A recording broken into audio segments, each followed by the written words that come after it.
नमस्कार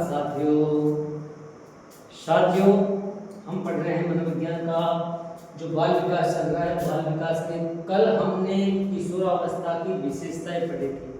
पहले शिशुअवस्था पढ़ी, बाल्यावस्था पढ़ी, किशोरावस्था पढ़ी।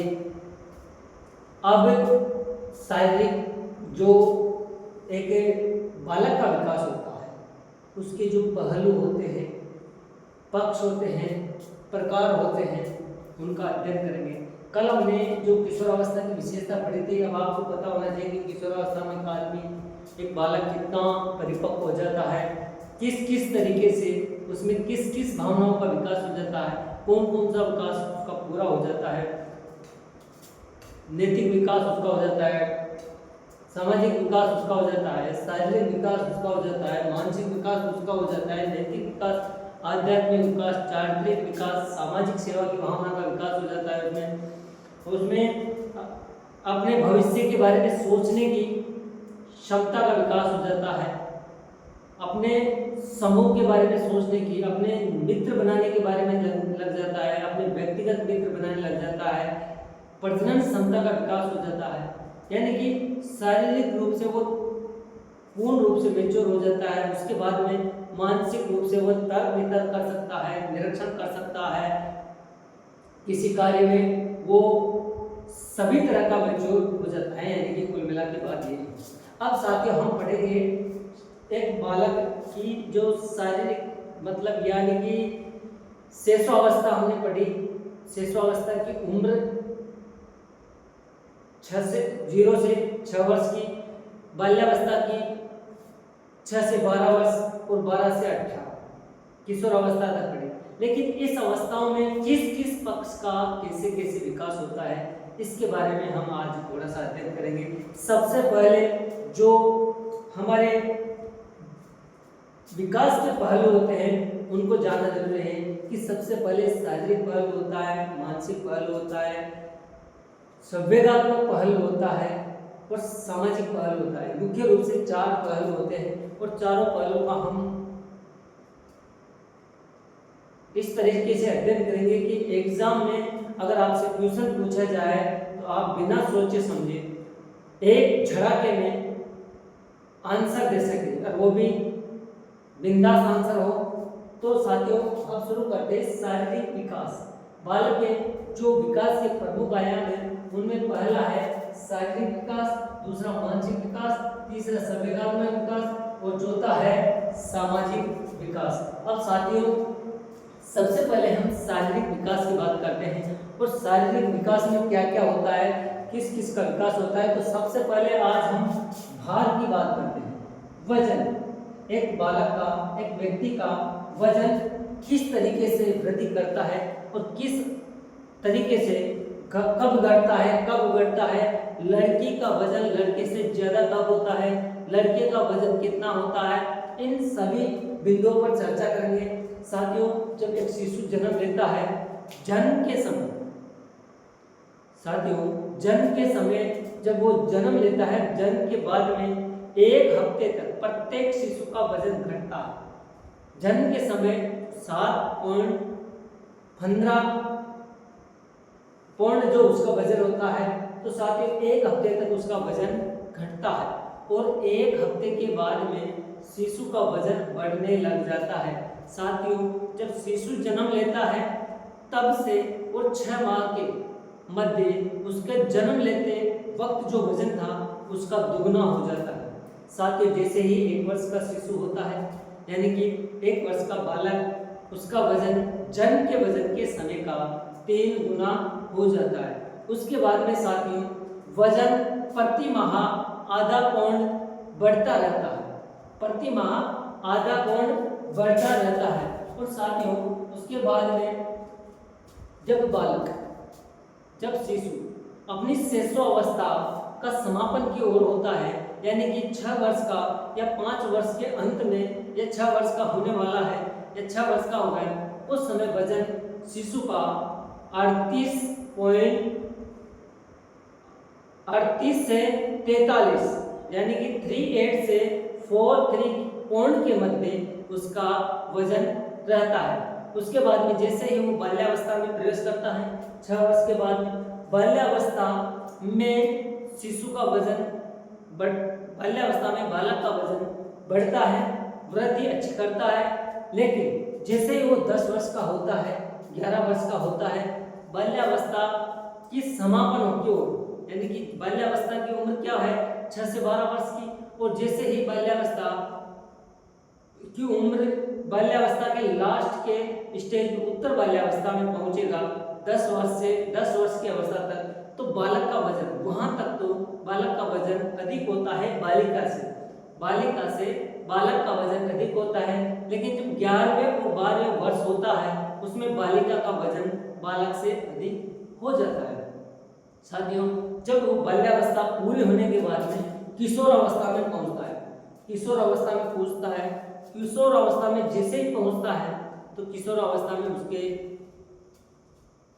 वजन में बालिका की अपेक्षा बालक का वजन अधिक होता है।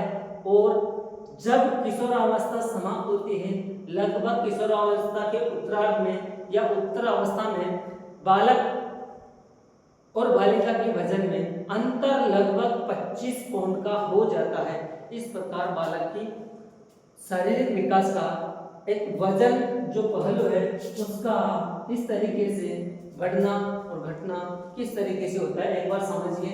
मैंने आपके लिए एग्जाम के लिए मोस्ट इंपोर्टेंट बिंदु जो लिख रखे हैं उनको समझते हैं कि शिशु अवस्था, सबसे पहले शिशु अवस्था जन्म से 6 वर्ष की होती है, जन्म से 6 वर्ष की अवस्था होती है। साथियों, इस अवस्था में जब बालक जन्म के समय बालक जन्म होता है उस समय बालक का वजन क्या होता है 7.15 पाउंड वजन होता है। किसका होता है 7.15 पाउंड वजन किसका होता है बालक का। अगर बालिका की बात की जाए तो बालिका का वजन होता है 7.13 पाउंड।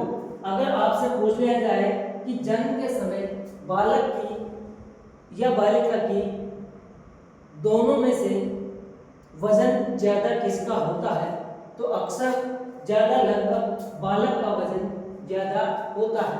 इतना सा आपको याद होना चाहिए कि जन्म के समय बालक का वजन 7.15 पाउंड होता है, बालिका का वजन 7.13 पाउंड होता है।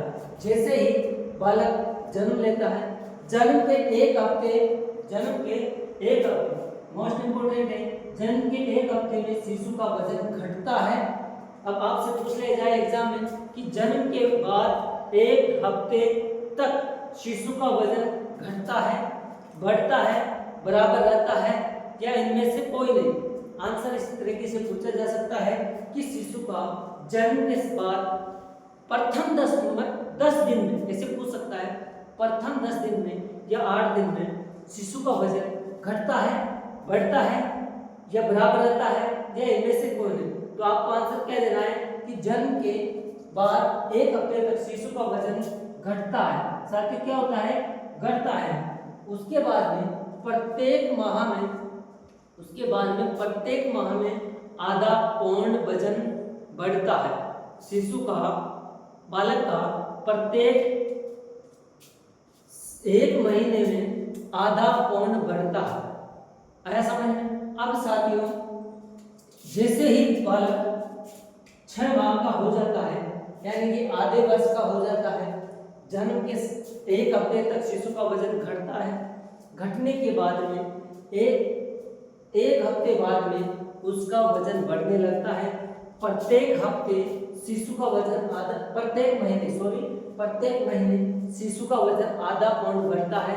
और जब वह 6 माह का हो जाता है तो उसके जितना जन्म के समय वजन था उसका दुगना हो जाता है। जैसे ही बालक 3 गुना हो जाता है। कितना हो जाता है 3 गुना हो जाता है। और जैसे ही वह 5 वर्ष का 6 माह में साथ दुगना हो जाता है तो 1 वर्ष का उसका वजन कितना हो जाता है 3 गुना हो जाता है। बालक जन्म लेता है, समझने की बात, बालक जन्म लेता है, जन्म के 1 हफ्ते तक उसका वजन घटता है, 6 माह का होता है तो उसका दुगना हो जाता है, 1 वर्ष में 3 गुना हो जाता है। वो 3 गुना जन्म के वजन के समय, जितना वजन था जन्म के समय उसका 3 गुना हो जाता है। यहाँ तक समझ में आया। उसके बाद में 6 माह में 2 गुना, 1 वर्ष में 3 गुना, साथियों 5 वर्ष के अंत में, जैसे ही 5 वर्ष के अंत होते हैं, बाल्यावस्था शुरू होने लग जाती है या शिशुअवस्था खत्म होती है। शिशुअवस्था के समापन में शिशु का वजन, बालक का वजन 38 से लेकर 43 पाउंड के बराबर, लगभग 38 से 43 पाउंड के बीच में उसका वजन रहता है। अब साथियों बाल्यावस्था में वजन की बात करते हैं। बाल्यावस्था में भार में वृद्धि होती है, शिशुअवस्था में भी होती है, किशोरावस्था में भी होती है। लेकिन बाल्यावस्था के अंत में भार, जैसे ही बाल्यावस्था खत्म होता है, यानी कि 12 वर्ष का होता है बालक, 6 वर्ष से लेकर 12 वर्ष की अवस्था में बालक का वजन हो जाता है 90 से लेकर 95, 90 से 90 से लेकर 95 पाउंड के बीच का वजन हो जाता है। कितना हो जाता है बाल्यावस्था के अंत में, यानी कि 12 वर्ष का लगभग बालक होता है। तो आपसे एग्जाम में पूछा जाए कि 12 वर्ष के बालक का वजन होता है, तो आपको ऑप्शन में दे दिए जाए 90 से 95, 90 से 100 या 95 से 100 या 100 से 110 पाउंड। तो आपका आंसर क्या होना चाहिए? 90 से 95 पाउंड के समान या 90 से 95 के मध्य होता है। 10 वर्ष का बालक का भार ज्यादा होता है। साथ ही मैंने बताया कि 10 वर्ष का बालक होता है, 10 वर्ष का बालक, तो बालक बालिका की अपेक्षा ज्यादा वजन होता है 10 वर्ष के बालक। लेकिन जैसे ही 11वें वर्ष और 12वां वर्ष होता है, उसमें बालिका का वजन बालक से ज्यादा हो जाता है। बालिका का वजन बालक से ज्यादा हो जाता है। कौन से वर्ष में? 11वें और 12वें वर्ष में। 11वें और 12वें वर्ष में बालिका का वजन बालक से ज्यादा हो जाता है। साथ ही अब चलते हैं किशोरावस्था। किशोरावस्था ये अवस्था 12 से 18, कई बार बता चुका मैं आपको, ये अवस्था 6 से 12 वर्ष। इस अवस्था में किशोर किशोरियों में भार में ज्यादा वृद्धि होती है, यानी कि परिपक्वता अवस्था में पहुंचने शुरू हो जाता है। संवेगों का विकास, सामाजिक विकास, नैतिक विकास, मानसिक विकास, नैतिक विकास, सभी प्रकार का विकास लगभग इस अवस्था में पूरा हो जाता है। लेकिन साथियों इस अवस्था में किशोर किशोरियों के भार में 25 पाउंड का अंतर होता है। मैंने बताया कि जब किशोरावस्था होती है तो किशोरावस्था के समाप्त तक बालक और बालिका के वजन में अंतर 25 पाउंड का होता है। अगर आपसे पूछ लिया जाए इस अवस्था में या किशोरावस्था के मध्य में, उत्तरार्ध में बालक और बालिका के वजन का कितना अंतर होगा, वजन का कितना अंतर हो सकता है, तो आपको याद होना चाहिए 25 पाउंड का अंतर हो जाता है। किशोरों में किशोरियों की अपेक्षा अधिक वजन होता है। आपसे क्वेश्चन पूछा जाए कि किशोरावस्था में वजन किसमें, किशोर किशोरियों में वजन किसमें ज्यादा होता है, तो आपको याद होना चाहिए बालिका में कम होता है, बालक में ज्यादा होता है। अब बालकों की अपेक्षा बालिकाओं में किशोरावस्था में वजन पाया जाता है। अब आप ऑप्शन दिया जाएगा कम, अधिक, बराबर, इनमें से कोई नहीं, तो आपका आंसर होना चाहिए बालिकाओं में बालक की अपेक्षा किशोरावस्था में वजन कम होता है। तो साथियों इस प्रकार शारीरिक विकास का प्रथम बिंदु भार, और भार किशोरावस्था, शिशुअवस्था, बाल्यावस्था में किस किस तरीके से कितना कितना बनता है, आपके लिए जन्म से लेकर किशोरावस्था तक आपको भार का जो आपकी एग्जाम में पूछे जा सकते हैं भार से संबंधित। तो पहला बिंदु शिशुअवस्था में जन्म के समय वजन कितना होता है, तो बालक में 7.15 पाउंड, बालिका में 7.13 पाउंड आपको याद रखना है। जन्म के 1 सप्ताह तक वजन घटता है, उसके बाद में बढ़ना शुरू हो जाता है। साथ ही जैसे ही प्रत्येक आपसे पूछा जा सकता है कि शिशुअवस्था में प्रत्येक माह में बालक का वजन कितना बढ़ता है, तो आपको याद होना चाहिए आधा पॉइंट 1/2 पॉइंट प्रति माह के हिसाब से बढ़ता रहता है। 6 माह में जन के वजन का दुगना हो जाता है, 1 वर्ष में जन के वजन का 3 गुना हो जाता है। साथियों, बाल्यावस्था के अंत में या 5 वर्ष के अंत में बालक का वजन 38 से 43 पाउंड के मध्य होता है। जैसे ही वो बाल्यावस्था में प्रवेश करता है, बालक और बालिकाओं का वजन बढ़ता है। इसमें बालिका का वजन 10 वर्ष की अवस्था में बालिका का वजन बालक से कम होता है, लेकिन 11वें और 12वें वर्ष में बालिका का वजन बालक से ज़्यादा हो जाता है। इसके बाद में जब किशोरावस्था में पहुंचता है, किशोरावस्था में भी बालक और बालिकाओं का वजन बढ़ता है। इस अवस्था में बाल्यावस्था के अंत में 90 से 95 पाउंड के मध्य बालक बालिकाओं का वजन होता है, और किशोरावस्था में पहुंचते पहुंचते बालिकाओं का वजन कम होता है, बालकों का वजन अधिक होता है, और बालक और बालिकाओं के वजन में 25 पाउंड का अंतर हो जाता है। तो साथियों, आशा करता हूँ अच्छा लगेगा, समझ में आए तो लाइक करना, शेयर करना, आपके कमेंट्स का इंतजार रहेगा। अपने दोस्तों को जरूर शेयर करना, जिससे कि शिक्षक भर्ती, आने वाली शिक्षक भर्ती में आप भी मनोविज्ञान विषय को लेकर एक कॉन्फिडेंस के साथ रहें। धन्यवाद। जय हिंद, जय भारत।